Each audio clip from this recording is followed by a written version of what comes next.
வாழ்க்கை சுலபமில்லை நண்பா. ஆனால் நீ வலிமையானவன் என்றால் எல்லாம் சாத்தியம். தோல்வி வந்தாலே முடிவாகாது, அங்கதான் வெற்றிக்கான ஆரம்பம். நீ நம்புகிற அளவுக்கு தான் உலகம் உன்னை நம்பும். இன்னொருத்தர் நம்பாட்டி பரவாயில்லை, நீ உன்னை நம்பு போதும். இன்று கஷ்டமாக இருக்கு, ஆனால் நாளைக்கு இதே கஷ்டம்தான் உனக்கு வலிமையாகும். ஒவ்வொரு தடையும் உன்னை நிறுத்த வராது, அது உன்னை உயர்த்த வருது. வெற்றி ஒரே நாளில் வராது, ஆனால் தினமும் முயற்சி பண்ணுறவன் ஒரு நாளும் தோற்க மாட்டான். நீ நின்னத்தான் தோல்வி ஜெயிக்கும். நீ நடந்த வெற்றி வராமல் இருக்காது.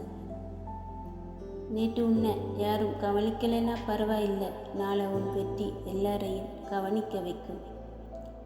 வாழ்க்கை ஒரே வாய்ப்பு தான், அதனால் முழு மனசோடு ஜெயிக்க முயலும்.